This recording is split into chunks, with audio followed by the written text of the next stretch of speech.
حضرت معاویہ صحابی ہیں، کاتب وحی ہیں، حضور کے برادر نسبتی ہیں، صالح ہیں، ام حبیبہ بہن ہے ان کی جو حضور کی زوجہ محترمہ ہیں، ان کا مقام بہت بلند ہے، لیکن ہم انہیں خلفائے راشدین میں شامل نہیں کرتے، اس لیے کہ ان کا جو خلافت کو اختیار کرنا یا حکومت اختیار کرنا یہ قبائلی عصبیت کی بنیاد پر تھا، باہمی مشورے کی بنیاد پر نہیں تھا۔ غلطی ہر ایک سے ہو سکتی ہے اور آپ رائے رکھ سکتے ہیں، لیکن کسی صحابی کی نیت پر حملہ نہیں کریں گے۔ صحابی کی نیت پر حملے کا مطلب کیا ہے کہ محمد صلی اللہ علیہ وسلم تزکیہ نفس نہیں کر پائے، یہ ریفلیکٹ کرے گی حضور کی اس پوری کی پوری جد و جہد پر کہ شخصیت سازی نہیں کر پائے محمد صلی اللہ علیہ وسلم، نہیں، معاذ اللہ ثم معاذ اللہ ثم معاذ اللہ۔ حضرت معاویہ نے خط لکھا، او رومی کتے، اگر تو نے دارالاسلام پر حملہ کرنے کی جرت کی تو سن لے کہ علی کی طرف سے لڑنے والوں میں سب سے پہلے معاویہ ہوگا تیرے خلاف۔ حضرت علی کو انہوں نے شہید کیا جو ان کے ساتھی تھے خوارج۔ جنگ صفین میں حضرت معاویہ کے کہنے سے عمرو بن العاص رضی اللہ تعالیٰ عنہ نے قرآن مجید جو ہے نیزے پر اٹھا لیا کہ لڑائی بند کرو، قرآن کو حکم بنا لو، جو قرآن فیصلہ کر دے وہ ہم بھی قبول کریں، تم بھی کرو۔ حضرت علی کا خیال یہ تھا رضی اللہ تعالیٰ عنہ یہ چال ہے، اور انہوں نے روکا اپنے ساتھیوں کو، لیکن اکثر لوگوں نے کہا قرآن آ گیا بیچ میں، اب ہم کیسے ہتھیار چلائیں؟ اس میں میرا ذہن جاتا ہے ایک حدیث کی طرف، بڑی اہم حدیث ہے، اور اس کے راوی حضرت علی ہیں۔ حضرت علی فرماتے ہیں کہ حضور نے فرمایا انہا ستکون فتنۃ، ان قریب ایک بہت بڑا فتنہ رونما ہوگا۔ حضرت علی فرماتے ہیں میں نے عرض کیا مل مخرج منہا یا رسول اللہ، اس سے نکلنے کا راستہ کون سا ہوگا؟ فرمایا کتاب اللہ فیہ خبر ما قبلکم و نبأ ما بعدکم و حکم ما بینکم، اس قرآن میں تم سے پہلے لوگوں کی خبریں موجود ہیں، بعد آنے والوں کے حالات موجود ہیں، اور تمہارے درمیان جو اختلافات بھی پیدا ہوں گے ان کا حل موجود ہے۔ تو کیسے نہ مانتے ہیں مسلمان؟ قرآن کو حکم بنایا جا رہا۔ بہرحال اس کے نتیجے میں جو بھی ہوا ہے یہ اب تاریخ کا معاملہ ہے، میں اس کی تفصیل میں نہیں جانا چاہتا، مسئلہ حل نہیں ہو سکا، لیکن حضرت علی کی خلافت جو ہے ان کے ہاتھ پر بیعت ہو گئی تھی، وہ چلی، لیکن 4.5 برس سوائے خانہ جنگی کے اور کچھ نہیں ہوا۔ وہ جو قافلہ آگے چل رہا تھا سیل رواں، وہ 1 انچ بھی آگے نہیں بڑھا۔ البتہ قیصر روم نے جب دیکھا یہ تو آپس میں لڑ رہے ہیں، اب موقع ہے میں حملہ کروں، کیونکہ وہاں قریب ترین تو حضرت امیر معاویہ بیٹھے ہوئے تھے نا، شام میں، شام سے ملحق تھا نا آگے قیصر۔ حضرت معاویہ نے خط لکھا، او رومی کتے، اگر تو نے دارالاسلام پر حملہ کرنے کی جرت کی تو سن لے کہ علی کی طرف سے لڑنے والوں میں سب سے پہلے معاویہ ہوگا تیرے خلاف۔ لہذا اس نے جرت نہیں کی۔ بہرحال حضرت علی کو شہید کرنے والے تھے ایکسٹریمسٹ جو خود ان کے اپنے ساتھیوں میں سے تھے۔ انہوں نے کہا وہ کہاں حکم کیوں مانا؟ ان الحکم الا للہ، اللہ کے سوا کسی کا حکم نہیں، قرآن حکم نہیں ہے، کیوں مانا تم نے؟ اور اگر مانا تھا تو اب حکم کے بعد کیوں نہیں مانتے؟ چھوڑ دو خلافت۔ بہرحال یہ کہلاتے ہیں خوارج، جنہوں نے بغاوت کی ہے حضرت علی کے ساتھیوں سے۔ ان میں سے 3 نے بیٹھ کے طے کیا، یہ 3 جو در حقیقت بڑے شخص ہیں، یہ اس وقت امت جو ہے ان کی وجہ سے اس مشکل میں پڑی، ان تینوں کو قتل کر دو۔ فلاں دن صبح فجر کی نماز کے وقت ایک شخص وہاں جائے گا، ایک شخص وہاں جائے گا، ایک شخص وہاں جائے گا، اور فجر کی نماز میں قتل کر دو۔ ابن ملجم آیا حضرت علی پر وار کیا، وار کاری ثابت ہوا۔ باقی دو حضرت معاویہ اور حضرت عمرو بن العاص، ان میں سے ایک تو اس روز فجر میں آئے نہیں کسی وجہ سے، اور دوسرے پر جو وار پڑا وہ اوچھا وار تھا، وہ کاری وار نہیں تھا۔ حضرت علی شہید ہوئے۔ اس کے بعد حضرت حسن کی خلافت ہوئی 6 مہینے، لیکن اب جب جنگ کا معاملہ ہوا تو حضرت حسن نے دستبرداری اختیار کر لی، حضرت معاویہ کو تسلیم کر لیا خلیفہ۔ حضرت معاویہ صحابی ہیں، کاتب وحی ہیں،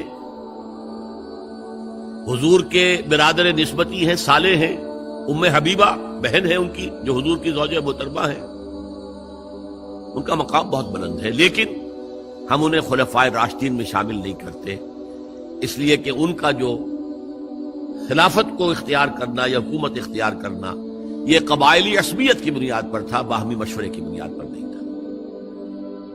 لیکن 20 سال تک ان کا دور حکومت ہے اور کوئی خون ریزی نہیں، کوئی غارت گری نہیں، کوئی اختلاف نہیں، کوئی بغاوت نہیں، کوئی جھگڑا نہیں۔ مدبر اس درجے کے تھے۔ اب آئیے آخری سٹیج آئی، حضرت معاویہ کو مشورہ دیا گیا، مغیرہ ابن شعبہ ایک بزرگ صحابی تھے، کہ دیکھیے جناب امیر، مسلمانوں میں اختلاف ہوا، 4.5 سال 5 سال خانہ جنگی رہی، اب اگر پھر معاملہ آپ کے انتقال کے بعد ایسے ہی چھوٹ گیا تو اختلافات ہوں گے، جھگڑے ہوں گے، مختلف دعوے دار سامنے آئیں گے، جنگیں ہوں گی، پھر دوبارہ جو ہے فساد ہو جائے گا۔ آپ کسی کو نامزد کر دیجیے، اور پھر مشورہ دیا اپنے بیٹے یزید کو نامزد کر دیجیے۔ حضرت معاویہ ریلیکٹنٹ رہے، لیکن اس کے بعد انہوں نے مان لیا اور فیصلہ کر لیا۔ یہاں میں چاہتا ہوں کہ بات سمجھ لیں اچھی طرح، اس معاملے میں اگر آپ حضرت معاویہ کی نیت پر شک کریں گے تو مجھے آپ کے ایمان پر شک ہو جائے گا۔ نیت پر نہیں، غلطی ہو سکتی ہے، صحابی ہیں، نیت غلط نہیں تھی، نیت کیا تھی؟ اور میں سمجھتا ہوں 100% درست تھی، کہ اب اتنا پانی گزر چکا ہے پل کے نیچے سے وقت کے دریا میں کہ بارے صحابہ سب رخصت ہو چکے، اب اکثریت 9 مسلموں کی ہے، عصبیتیں بھی ہیں، قبائلی عصبیتیں ختم تو نہیں ہوئی،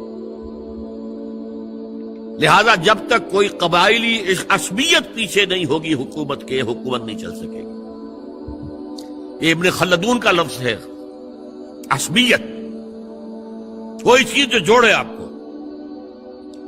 تو دینی عصبیت اب کمزور پڑ گئی ہے، اس لیے کہ حضور نے جن کو تربیت دی تھی وہ اب گئے، اکثر و بیشتر گئے۔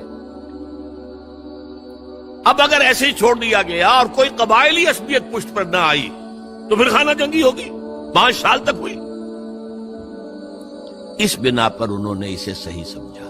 آپ اختلاف کر سکتے ہیں، صحابہ کی رائے سے اختلاف ہو سکتا ہے، لیکن آپ ان کی نیت پر شک نہیں کر سکتے۔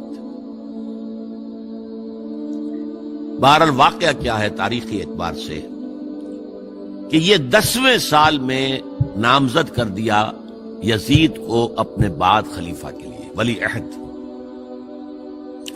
اس وقت تقریباً سب نے بات مان لی سوائے 5 افراد کے۔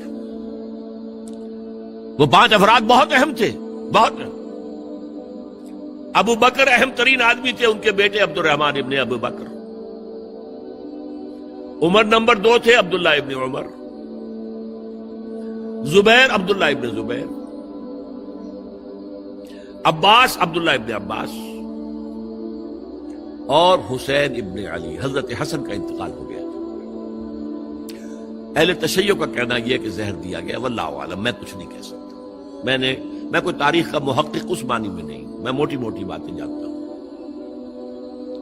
بہرحال انتقال ہو گیا تھا، 5 آدمیوں نے نہیں مانا، لیکن دیکھیے یہ تھی تدبر کی بات حضرت امیر معاویہ کی کوئی دباؤ نہیں ڈالا، کوئی جبر نہیں کیا، کوئی کسی کو نقصان نہیں پہنچایا کہ نہیں مان رہے تو یہ کر دیں، نہیں۔ دیکھیں گے جب وقت آئے گا۔ جب وقت آیا حضرت معاویہ کے انتقال کے بعد، اب ایک صاحب جا چکے تھے، حضرت عبد الرحمن ابن ابی بکر فوت ہو چکے، اب 4 رہ گئے، 3 عبادلہ، عبداللہ ابن عمر، عبداللہ ابن عباس، عبداللہ ابن زبیر، ایک حسین ابن علی رضی اللہ تعالی عنہم اجمعین۔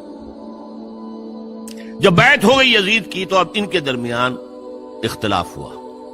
یہ بات اچھی طرح سمجھ لیجئے، تاریخی حقائق، موٹے حقائق کو چھوڑ کر باریکیوں میں جب پڑھتے ہیں تو معاملہ غلط ہو جاتا ہے۔ موٹے حقائق کو سمجھیے، 2 ایک طرف ہو گئے، 2 ایک طرف ہو گئے۔ عبداللہ ابن عباس کی رائے ہوئی کہ اگرچہ یہ غلط کام ہوا ہے، یہ قیصر و کسریٰ کی سنت پر عمل ہو رہا ہے، لیکن یہ ایسی بڑی بات نہیں ہے کہ خون ریزی شروع کر دی جائے اور امن و امان ختم ہو جائے۔ یہی بات عبداللہ ابن عمر کی ہو گئی، یہ 2 تو یکجا ہو گئے۔ مصلحت کہہ لیں جو بھی سمجھے، لیکن نیت پر حملہ نہیں کر سکیں گے۔ دیانتاً انہوں نے یہ سمجھا کہ اب جب کہ ہو گیا معاملہ تو ٹھیک ہے۔ حرام مطلق تو کہیں نہیں لکھا ہوا قرآن کے اندر کہ بیٹا نہیں ہو سکتا، کہیں نہیں لکھا ہوا۔ بہرحال ان 2 کی رائے یہ ہوئی کہ اگرچہ کام غلط ہے لیکن اتنا غلط نہیں ہے کہ اس کو چیلنج کیا جائے اور اس سے جو ہے خانہ جنگی شروع ہو جائے اور فساد شروع ہو جائے۔ 2 کی رائے یہ ہوئی کہ نہیں، we have to challenge it come what may. Abdullah ابن زبیر، حسین ابن علی رضی اللہ تعالی عنہما یا عنہم، تو یہ 2 علیحدہ۔ ان 2 میں اب اختلاف ہوا۔ عبداللہ ابن زبیر کی رائے یہ تھی کہ یہی مقیم رہو مکے میں، حجاز میں، مکے اور مدینے میں، یہاں سے ریزسٹنس موومنٹ ہم شروع کریں گے، کیونکہ یزید کی خلافت تو دمشق میں تھی، بہت دور۔ حضرت حسین کو خطوط آ رہے تھے کوفے سے، کوفہ حضرت علی کا صدر مقام رہا تھا، اور جن سبائیوں نے فتنہ پیدا کیا تھا حضرت عثمان کے خلاف وہ بھی وہیں آباد تھے۔ انہوں نے خطوط کا تاطا باندھ دیا، آپ آئیے ہم آپ سے بیعت کریں گے اور کھڑے ہوں گے اور مقابلہ کریں گے اور اس یزید کی حکومت ختم کریں گے۔ ڈاک کے تھیلے بھرے ہوئے۔ حضرت حسین نے فیصلہ کیا کوفے جانے کا، بہت روکا۔ عبداللہ ابن عباس بہت ان سے بزرگ تھے عمر میں، اور ویسے بھی ایک اعتبار سے نانا تھے، ایک اعتبار سے پردادا تھے۔ حضرت عبداللہ ابن عباس حضور کے چچا زاد بھائی تھے تو نانا ہو گئے کہ نہیں؟ حضور نانا تھے کہ نہیں؟ اور حضور کے چچا تھے حضرت عباس، ان کے بیٹے ہیں یہ۔ تو اس اعتبار سے حضرت علی رضی اللہ تعالیٰ عنہ کے کیا ہو گئے؟ چچا۔ بہرحال میں کچھ گڑبڑ کر رہا ہوں اس وقت۔ وہ دوڑتے جا رہے تھے کہ حسین خدا کے لیے مت جاؤ، خدا کے لیے مت جاؤ، یہ کوفی تمہارا ساتھ نہیں دیں گے، الکوفی لا یوفی، کوفی وفا نہیں کرتا وعدہ، اور خدا کے لیے اگر جانا ہے اپنے گھر والوں کو یہاں چھوڑ دو۔ بس حضرت حسین پر رضی اللہ تعالی عنہ جو ایک کیفیت تھی، انہوں نے سب باتوں کو نظر انداز کیا۔ وہاں ہزاروں لوگوں نے مسلم بن عقیل جو حضرت حسین کے نمائندے کی حیثیت سے پہلے گئے تھے، ان کے ہاتھوں پر بیعت کیا، وہ خطوط آ رہے تو اور بھی بات پختہ ہو گئی۔ ابھی راستے ہی میں تھے کہ پتہ چلا کہ ابن سیاد گورنر بن کر آیا ہے، اور اس نے جو وہاں پر تشدد کیا ہے اور ڈنڈا برسایا ہے، سب بیعت توڑ کے گھروں میں چھپ گئے، اور مسلم بن عقیل جو ہیں وہ بے یار و مددگار شہید بھی کر دیے گئے۔ حضرت حسین نے ارادہ کیا کہ واپس ہو جائے مدینے کی طرف۔ اب مسلم بن عقیل کے بیٹے جو ہیں، وہ عرب کی ایک غیرت ہے، ایک آنر جسے آج کل کہتے ہیں، ہم اپنے باپ کا بدلہ لیے بغیر نہیں جائیں گے۔ اور حضرت حسین کی شرافت اور مروت، یہ لوگ میرے ساتھ آئے تھے نا، میرا ساتھ دے رہے تھے، اب میں ان کا ساتھ کیسے چھوڑوں؟ بہرحال وہ حادثہ فاجعہ ہو کر رہا، اور اس میں سب سے بڑا سبب جو بنا ہے وہ میں چاہتا ہوں جس کی طرف کسی کی نگاہ نہیں گئی۔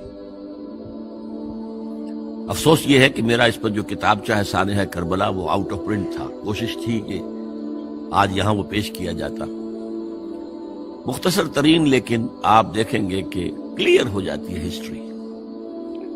دو کتابچے ہیں، شہید مظلوم، میرے نزدیک مظلوم ترین شہید حضرت عثمان رضی اللہ تعالی عنہ، اور سانحہ کربلا، بہت بڑا سانحہ، اس میں کوئی شک نہیں۔ حضرت حسین کے صبر اور مثابرت اور استقلال اور شجاعت یہ مثالی ہیں تاریخ کے اندر۔ اپنے سامنے جو ہے اپنے ایک ایک کر کے چراغ گل ہو رہے ہیں، خاندان سارا ختم ہو رہا ہے، خیر خار بچے شہید ہو رہے ہیں۔ وہ تو ایک بچہ بیمار تھا، حضرت علی بن حسین زین العابدین رحمت اللہ علیہ، وہ بچا ہے۔ لیکن اصل میں شرافت اور مروت جو ہے وہ بسا اوقات اپنی شرافت کی وجہ سے مار کھا جاتی ہے۔ حضرت حسین سے میرے نزدیک یہ ایک اسٹریٹجک مسٹیک ہوئی کہ جب کوفیوں کا لشکر سامنے تھا تو وہاں کھڑے ہو کر ایک ایک کا نام لے گا، فلاں ابن فلاں کیا تم نے مجھے خط نہیں لکھا تھا؟ اے فلاں ابن فلاں کیا تم نے مجھے خط نہیں لکھا تھا؟ سب کے راز فاش کر رہے ہیں، اور دیکھو یہ میرے پاس یہ تھیلے بھرے ہوئے تمہارے خطوں کے موجود ہیں، تم نے مجھے بلایا اور میں آیا۔ یہ بات تھی جس کی بنا پر اب ان کے لیے کوئی چارہ نہیں تھا کہ انہیں شہید کر دیں، ورنہ تو یہ ہمارا بھانڈا پھوڑ دیں گے جا کر یزید کے پاس، تو ہماری کھالیں کھنچ جائیں گی۔ یہی وجہ ہے کہ حضرت حسین نے 3 آفرز کی، مجھے واپس مدینے جانے دو، نہیں، مجھے یزید کے پاس جانے دو، نہیں، مجھے کہیں اسلامی سرحد پر بھیج دو، میں وہاں پر کافروں سے جنگ کرتے ہوئے زندگی ختم کر لوں گا، نہیں، ہیئر اینڈ ناؤ بیٹھ کرو۔ یہ حضرت حسین کی شرافت، غیرت، حمیت، مروت اس کے خلاف تھا، لہذا انہیں شہید کیا گیا، اور پھر خیموں کو آگ لگائی گئی۔ یہ نوٹ کیجئے کیوں لگائی گئی۔ اگر تو یہ غصے اور انتقام میں اور وینجینس میں ہوتا تو حضرت علی بن حسین زین العابدین کو بھی شہید کرنا چاہیے تھا، نہیں کیا۔ اگر یہ اس طرح کا معاملہ ہوتا تو خواتین کی بے حرمتی ہوتی، نہیں ہوئی۔ یہ خیمے کیوں جلائے؟ تاکہ وہ جو ایویڈنس ہے وہ ختم ہو جائے، ہمارے خلاف یہ جو ڈاکومنٹری پروف لیے پھر رہے ہیں، خیمے جلیں گے اور یہ تھیلے بھی جل جائیں گے اور یہ خود بھی جل جائیں گے اور ہم بچ جائیں گے۔ یہ ہے میرا تجزیہ۔ بہرحال اس میں کوئی شک نہیں کہ تاریخ انسانی کے عظیم حوادث میں سے وہ ہے، اور میرے نزدیک حضرت حسین رضی اللہ تعالیٰ عنہ کا اختلاف کر سکتا ہے، جو چاہے کرے، حضرت حسین سے اختلاف کرے اور اتفاق کرے حضرت عبداللہ ابن عمر، عبداللہ ابن عباس کے ساتھ، تب بھی ٹھیک ہے، اور اگر حضرت عبداللہ ابن عباس اور عبداللہ ابن عمر سے اتفاق کرے اور حضرت حسین ان سے اختلاف کرے، تب بھی شک ہے۔ معصوم کوئی نہیں ہے ہمارے نزدیک، معصومیت خاصہ نبوت ہے، نبوت ختم ہوئی حضور پر، معصومیت ختم ہوئی۔ غلطی ہر ایک سے ہو سکتی ہے اور آپ رائے رکھ سکتے ہیں، لیکن کسی صحابی کی نیت پر حملہ نہیں کریں گے۔ صحابی کی نیت پر حملے کا مطلب کیا ہے کہ محمد صلی اللہ علیہ وسلم تزکیہ نفس نہیں کر پائے، یہ ریفلیکٹ کرے گی حضور کی اس پوری کی پوری جد و جہد پر کہ شخصیت سازی نہیں کر پائے محمد صلی اللہ علیہ وسلم، نہیں، معاذ اللہ ثم معاذ اللہ ثم معاذ اللہ۔ بہرحال یہ ہے تاریخ کے اعتبار سے ہمارے ہاں جو عظیم ترین ذی الحج کے مہینے میں حضرت عثمان شہید ہوئے تھے۔ 28 ذی الحج کو حضرت عمر پر حملہ ہوا تھا، 1 محرم کو ان کی شہادت ہوئی تھی، 10 محرم کو یہ سانحہ کربلا پیش آیا تھا۔ یہ ہماری اس ابتدائی تاریخ کے اہم لینڈ مارکس ہیں جنہیں ہم شہادت کے نام سے جانتے ہیں۔